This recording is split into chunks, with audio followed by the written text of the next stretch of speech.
life goals. What's the end result? So that once you get into fellowship, you're supposed to be looking at that and not be looking at the wrong thing. That's one of the reasons these people get distracted. Number one is succession, ultimately. So when that man is out, there will not be leadership gap on the earth. The purpose of God does not vanish to heaven. Does not vanish to heaven. Number two is the mantle, that power, that thing that makes that thing work.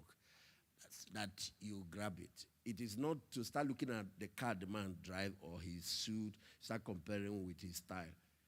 Is to you remember that the ones that followed Jesus that reached Pentecost collected it. Judas was no more there. It's the money thing that destroyed them. Number three is the wisdom and the skills. If reading textbooks can just give you the thing, why should you go to medical school? Why do you have to go to school to learn how to fly aircraft? Stay now, buy the biggest textbook and read everything about aircraft and become a pilot. Just load your child with all the textbooks of medicine. Let him become a doctor. If tapes alone and books alone can do it, we heard him say, follow me. That's where the making of leadership happens.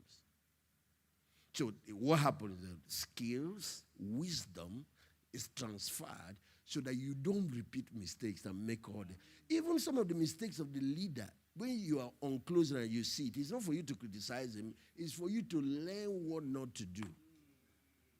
Actually, if by observing Saul, David knew some things that he should not try. Did you see when he was saying, take not your spirit? Because he saw that God could take it from a leader.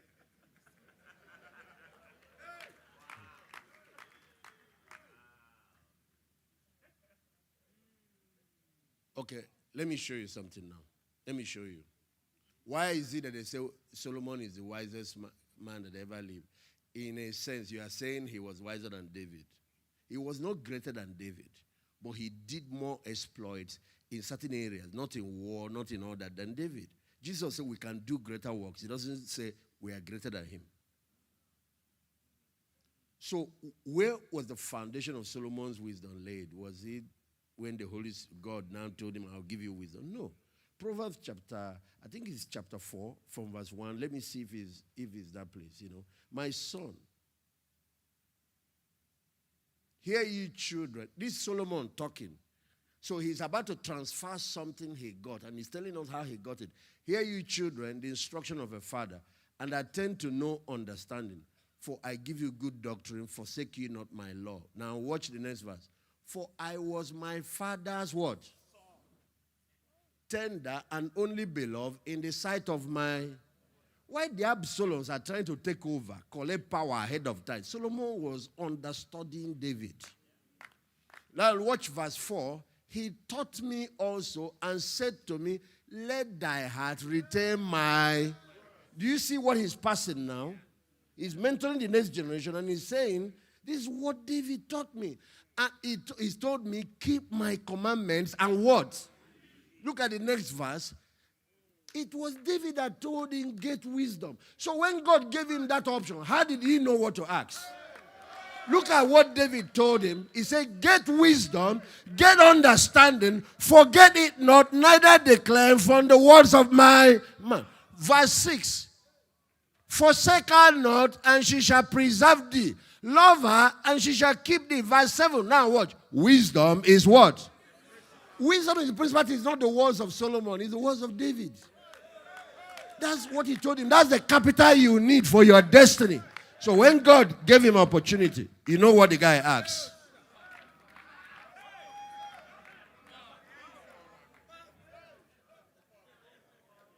So because he didn't follow well, you're going to repeat a lot of mistakes, make so many, and at the end of the day, undermine your calling.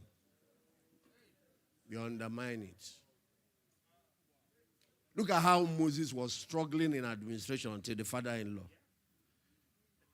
And that's the man he served for 40 years. He was looking after his sheep. He came there just in one session. He corrected his structure and administration and ministry. I would have killed him before his time.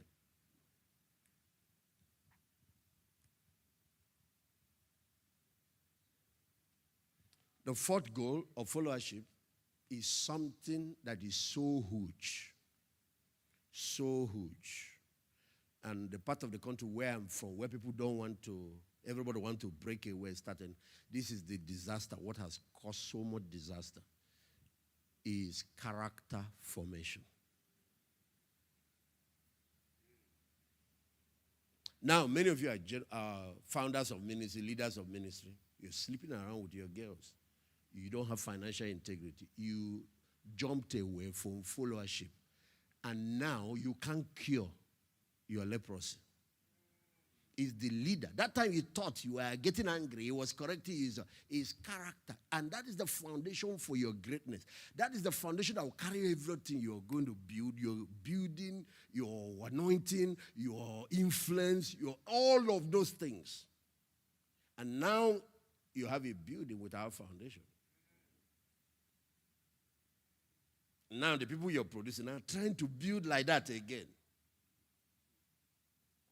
They want skyscrapers with no foundation. Because character is digging deep. It's digging into the ground. Digging in. Till you have that substructure that will carry everything. That's what has saved me. Oh, this thing. I'm so grateful today. That's what has saved me. What you meet when you start launching a ministry.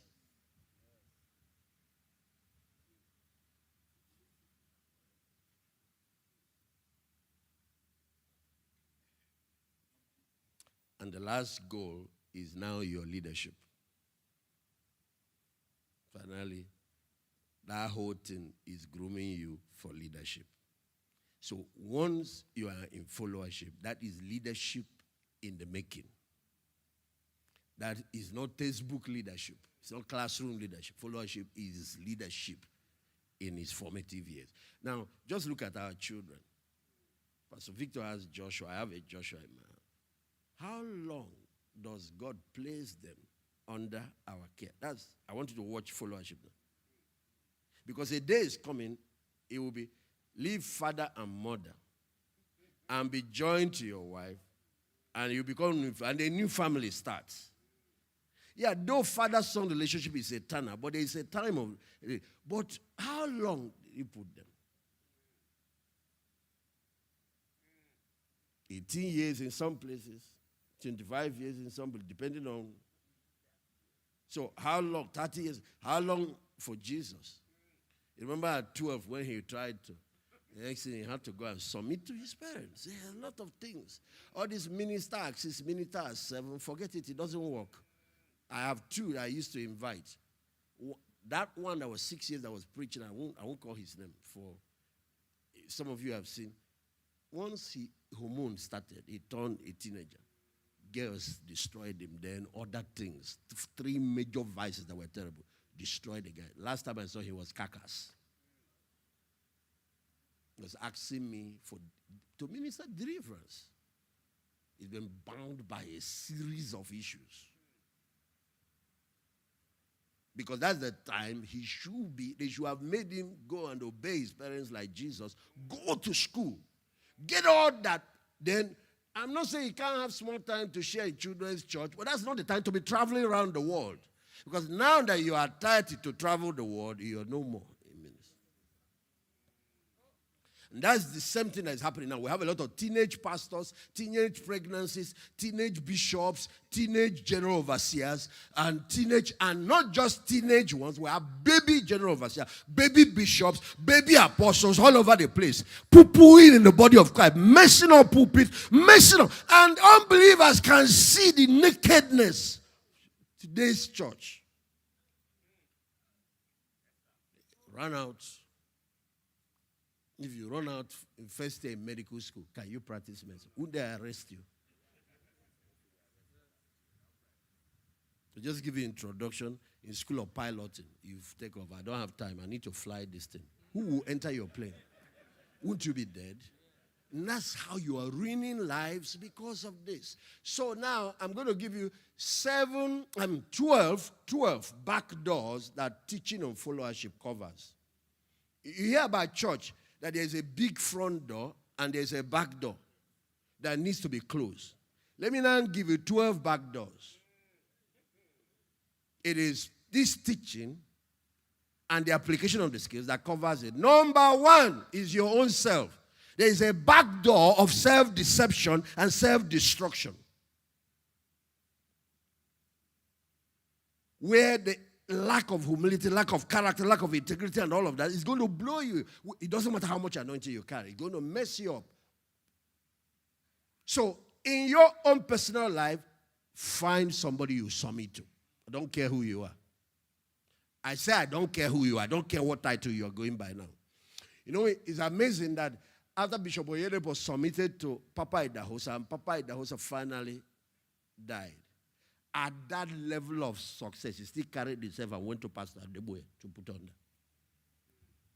Headless heads will not return back from the battlefront to be cut off. There is no covering over you. You're a building without roof. You know, recently, he was making a trip and he's going to fly across the Mediterranean Sea, Cyprus, and with the private jets. And that morning, Pastor David calls him and said, and then come. He said, wait until I come. And he got to the house. He prays for me. He said, Dad. He said, but the Lord has. You see, there is a covering on the man.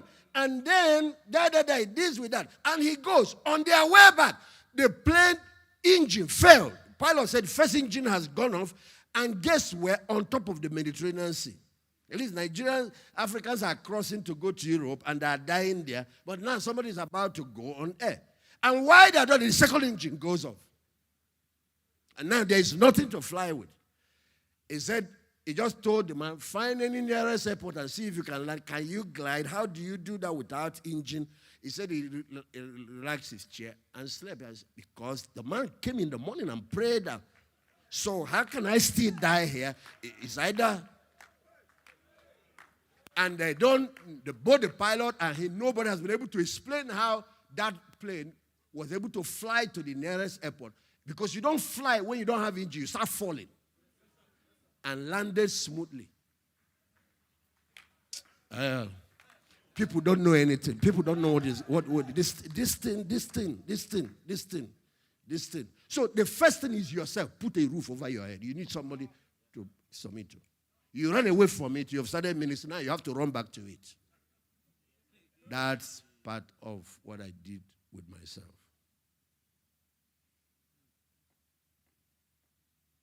Can you imagine at 12, Jesus has already appeared to me. That's what started my...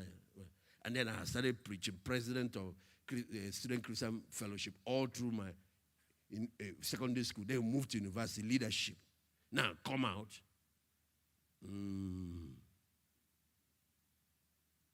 I had to forget all those things and go on. Number 2, there is a back door.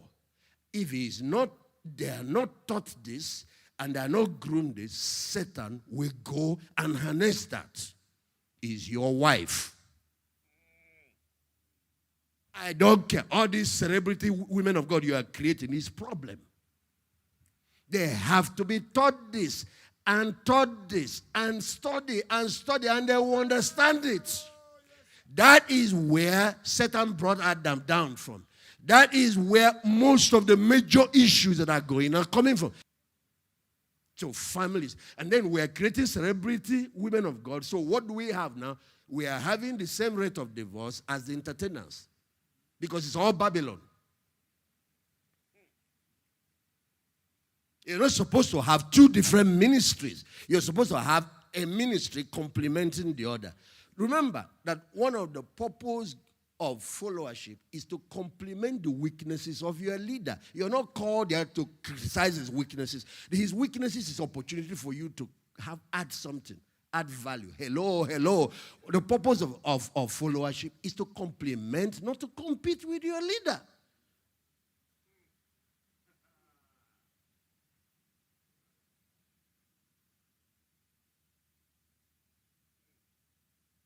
You see him, he's so strong in healing, so powerful, but weak in administration. You bring that to, that's part of what you are serving, helping to. But when you go, you start, can you imagine? The man doesn't know how to administer. You start talking, you destroy yourself. You are brought close so you can see that area of relevance and add value in that place. That's what is going on in marriage. In marriage is not to create two different things. It's to create two things that complement. Is one thing, but in two parts. A tire doesn't have a different ministry. His ministry is to hook up with that car. Because the car will not be rolling and moving, so it will be dragging. It's like head and neck. But now we create two different things and launch two, and then he pulls them apart and tears the neck from the head. That's what is going on. It's Babylon model. It's Jezebel.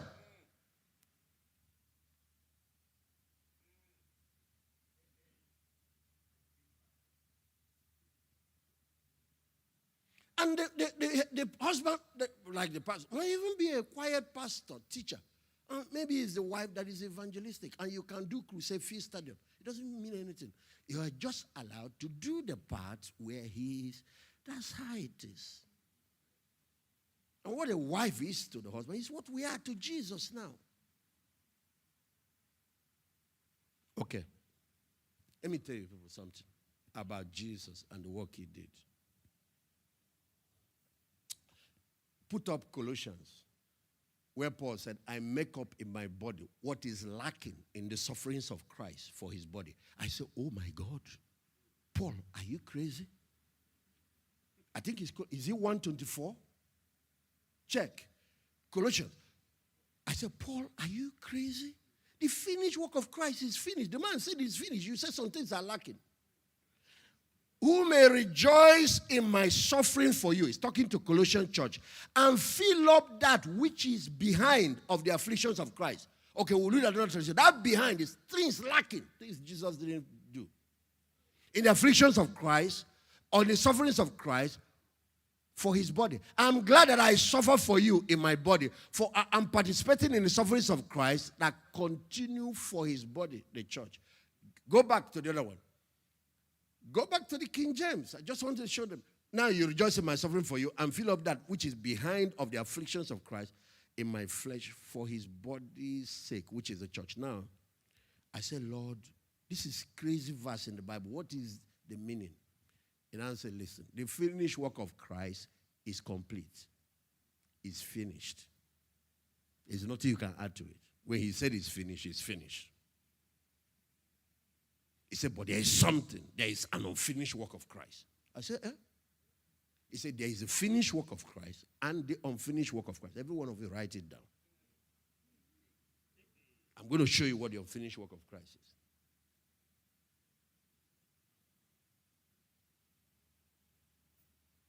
The unfinished work of Christ is now the job of world evangelization or discipling the nations. You have died, but the death is not saving anybody until somebody goes to tell them. And you finish dying, rose, and vanished to heaven. You are not traveling around telling them. Now you have gone to heaven and you sat down. How will this thing that you suffered and labored for be spread? People are still dying, going to hell, yet the solution is available. How do we get it to them? That's where his bride now has a ministry. If God finishes everything, then he made us his image, we will be lazy in eternity. Hello? Do you know that there is an unfinished work of creation, that God did not create everything, yet creation was finished? The unfinished work, God completed creation and rested, said everything was good. But the unfinished work of creation is that God makes trees, he doesn't make chairs and furniture. God makes curtains, he doesn't make sheds. The guys were running around naked. Thank God they were covered by the glory. God makes gold ore, he doesn't make jewelries and trinkets. Not that he can't, but he didn't. The reason is that he has made us in his image. We have to have something to contribute. Hey. If Jesus won the whole world, then there will be no crown for you. We will only be citizens. We can't rule with him. We won't have power with him. Hello! Look at this in the lab. One person, Ebola is killing people, like what happened in Africa. And a group of scientists research, risk their life, do all that, and they finally find a cure. And some of them probably died in the course of doing that research. Because even when they cure, they had to test it with people and be sure that it's working. And somebody even lost his life and all that. But finally, the cure has been produced. But people are still dying. Because there is another work. And that work is to now go and educate the communities and let them know there's cure for Ebola. Educate them on, first of all, how not to get it. But even when they get it, that there's cure. And not just to educate them, to administer that drug to everyone that has it and get themselves. That's now the role of the church. The role of Jesus is the one that paid the price, dealt with sin, defeated Satan, conquered evil, and rose again.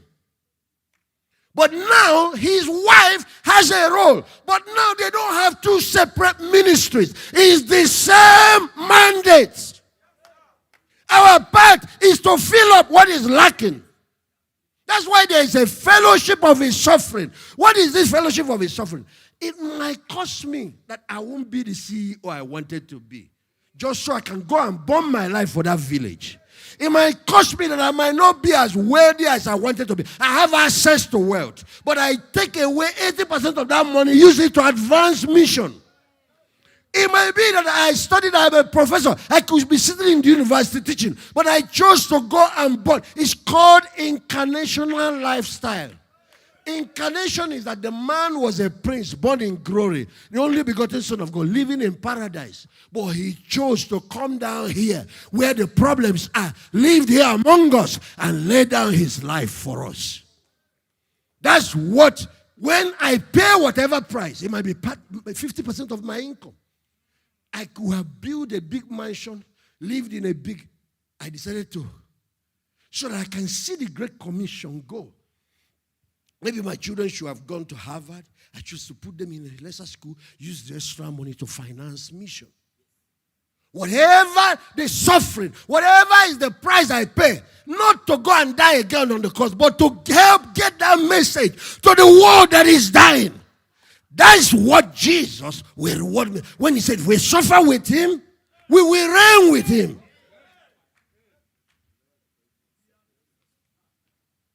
You are giving your money, you are complaining, you don't understand. He gave his life. You have to give something. If the kingdom does not cost you anything, you did not discover it. I doubt if you are going to heaven.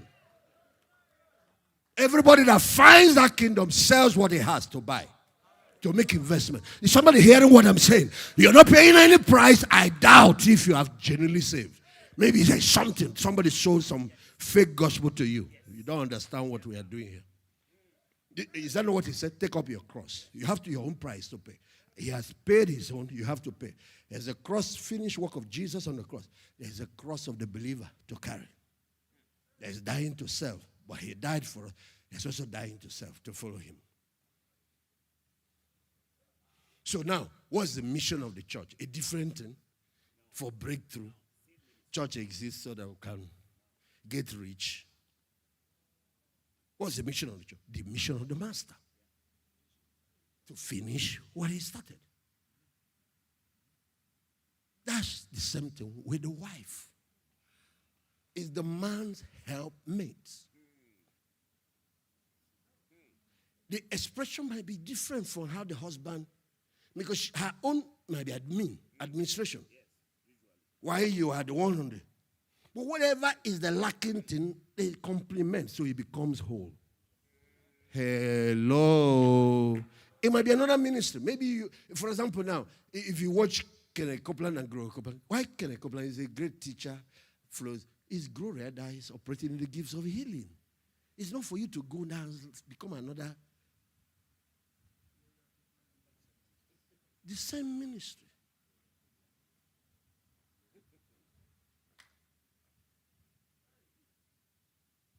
launch Gloria Copeland Ministry. Next thing, the place have turned into two. Because nobody can talk to you again. That's why God brings you to a leader. So you can fill up what is lacking. You will see it. But what most people now do, when they see it, they turn it into murmuring, complaint, gossiping. But then God brought you there to feel it.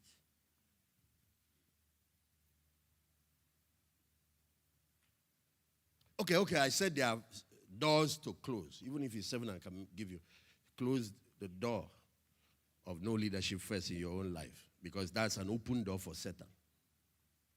You have nobody you submit. Then you have a big problem. You have a very big problem.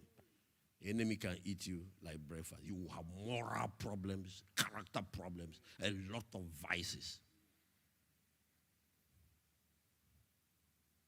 And finally, it will take care of you if you don't take care of it. If you don't make yourself accountable to somebody, you are in a mess. Don't care what title you wear. So second is your spouse, because the devil doesn't come through the front door. He always goes through the back door. He didn't come to challenge Adam. He just left him alone. He's the man that has dominion authority. He just went through the. He didn't come to challenge Jesus. They had their own time in the wilderness. He just went through Peter. And went through Judas. That's the principle. When God talks, he talks to the leader. When the devil does, he goes to the subordinates. Because that's what he does.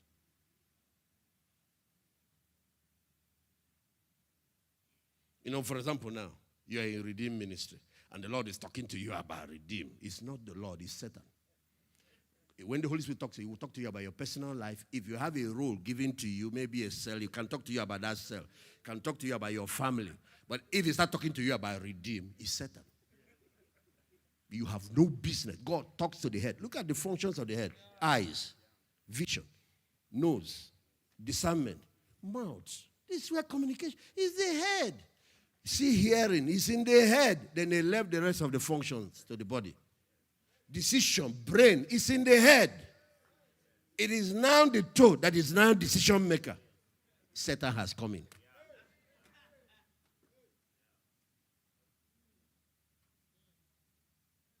Okay. So your wife taught your children. If they are not taught this, that's where the devil will go and enter.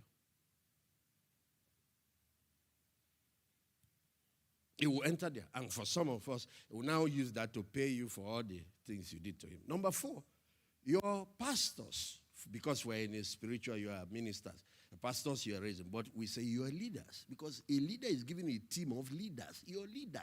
That's where he will go in. He will enter some. Judas, Peter, this one. If you teach them this, you kill many demons.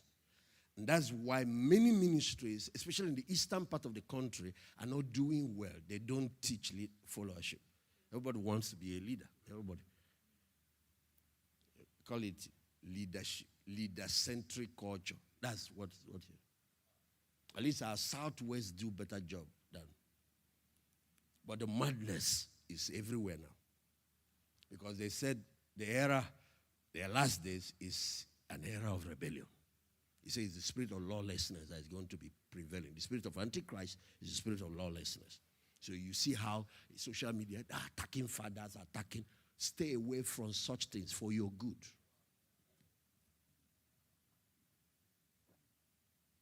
Your leaders. Then your intercessors. Get a group of people praying. Don't teach them this. Satan will enter there. I'm giving you guarantees. Get them, he will enter there. Your administrators.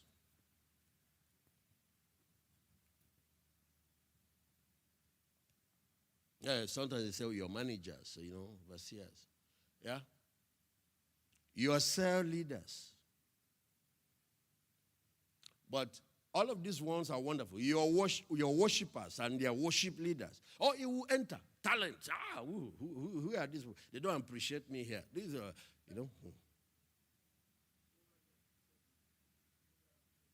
And some will go sell out to the devil completely, become another. You know how many of them we have lost? Because what the devil did in heaven, that's what he's doing on earth. But this is the group I want to emphasize. They are as deadly as training your wife and children. These ones are your armor bearers. For some reason, because they are giving access, because of their services, your PAs, your secretaries, your special assistants, and certain other whatever, your driver, your what, they are giving close access. So they're able to see nakedness. They see what Ham was able to see. Ham was only able to see that because he was born in that house, his father's house. But he saw how he handled it and he destroyed himself and his generation. Now, some of these ones that are giving close access, that come on a close range, if you don't train them, that's where Satan will be living.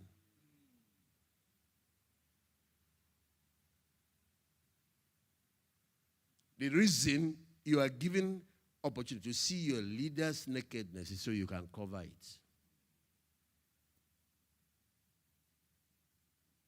You go and uncover it for the rest of your life. You will be a naked man. Even God can cover you.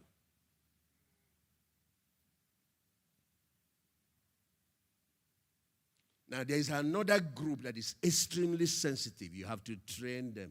And I'm going to give you a secret. Create ministries and structure so that periodically you have. Even if it's once in a month you meet with this, is your financiers and covenant partners. Oh, Satan watches. The ministry is making impact. He's going to look for the financial base and go there and hit it and attack it and cut it off. If you don't have ministries towards them, so that's why you see some ministries, they have partnership conferences, they have periodically. I don't care if there are only 3 people that are your major whatever. Meet once in a month and you come and minister to them and you have to teach them.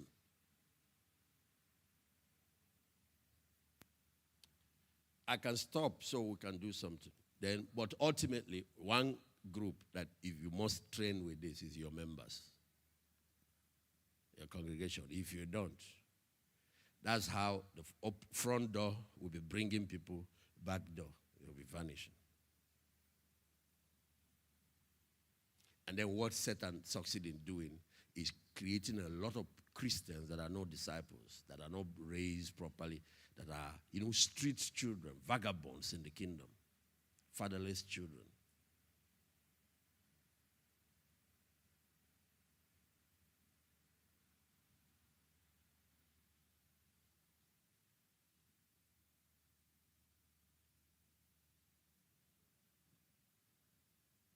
Okay, let me see if you can get up to 12 skills. I need some people to come, but I'm going to mention some.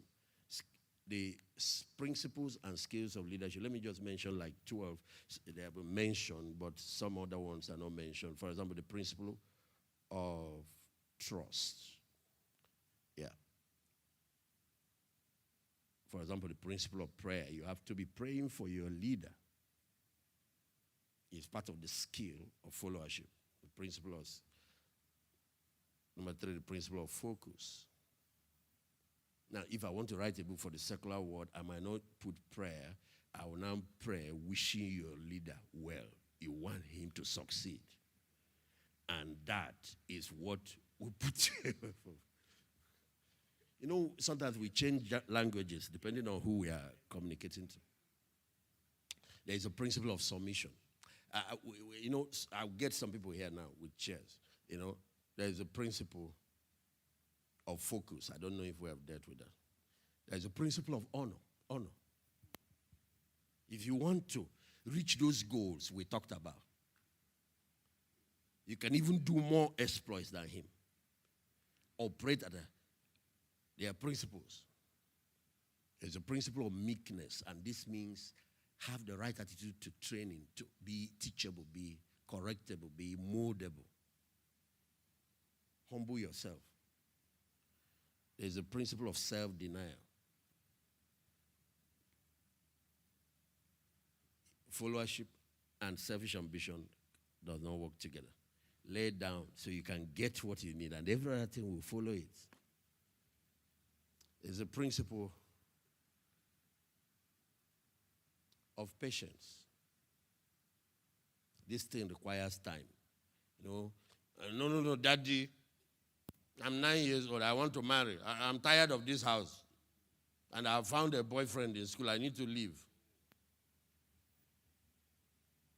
And if a small poverty has started, something is showing on the chest. I'm tired. If it's either you guys agree with the guy, or I'll leave. I'll run away myself.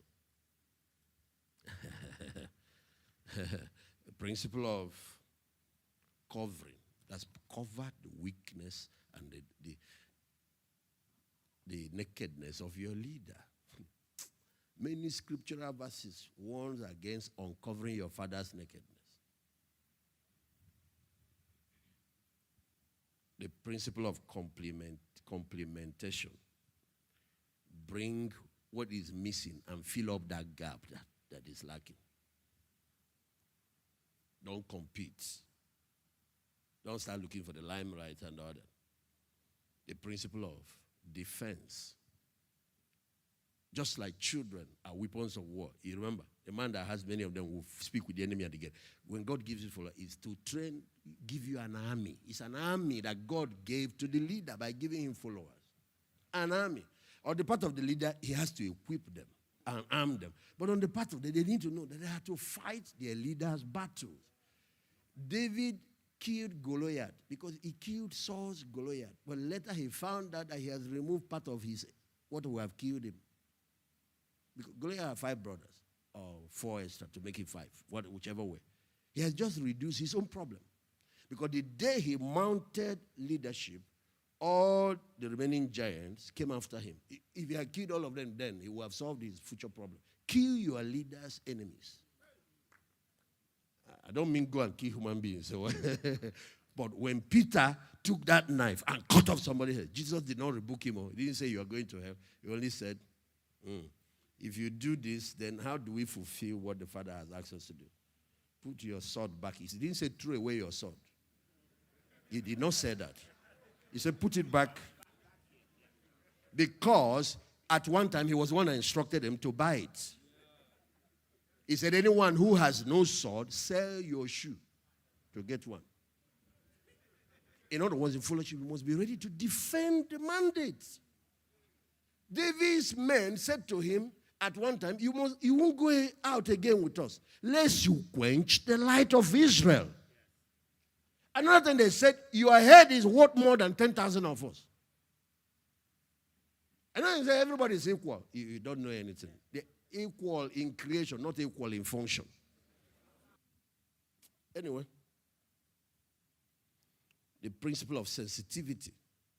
And it's not just sensitivity to God, so I know my leader is going like when he was talking. No, sensitivity to your leader.